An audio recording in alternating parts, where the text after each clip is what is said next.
আবার আল্লাহ তাআলা কি ব্যালেন্স করেছেন, আল্লাহু আকবার, যে রাতে মেলাটোনিন, রাত 10টা থেকে 2টা, দিনে 10টা থেকে 2টা, ভিটামিন ডি। একটা হলো লাইট সেন্সর আর একটা হলো ডার্ক সেন্সর। এটা হলো অন্ধের হরমোন, অন্ধকারের হরমোন, এটা আলোর হরমোন। ব্যালেন্স দেখছেন? কোরআনের ব্যালেন্স দেখেছেন? যতবার জান্নাত ততবার জাহান্নাম, যতবার মুমিন ততবার কাফের, যতবার শাস্তি ততবার পুরস্কার। মানে দেখেছেন আপনারা ব্যালেন্সটা? তো ঠিক সৃষ্টি তো আল্লাহ করেছেন। এখন এই যে আপনি আল্লাহর সৃষ্টি, আপনার সঙ্গে, আপনার রুহের সঙ্গে, আপনার আত্মার সঙ্গে, আপনার দিলের সঙ্গে যখন স্রষ্টার কানেকশন থাকবে না, কেউ এই দিলের মধ্যে সান্ত্বনা দিতে পারবে না।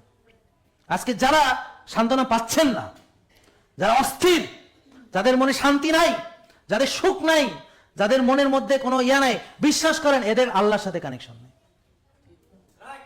অবশ্যই সেটা সত্যি। আমি অনেক দেখেছি। আমি এই যে বিভিন্ন মোটিভেশনাল স্পিকারদের বক্তব্য শুনি, তাদের লাইফস্টাইল নিয়ে স্টাডি করি।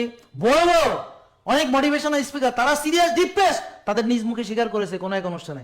সে যখন সারা বিশ্বে যখন সে মোটিভেশন দিয়ে বেড়াইতো, সে যখন সে যেন একটা আইকন ছিল, হেলথ আইকন, বুঝতে পারছেন? তখনই যে তার কি ডিপ্রেশন ছিল, সে তো কত ডার্কের ভিতরে ছিল, সে নিজেই স্বীকার করেছে। কেননা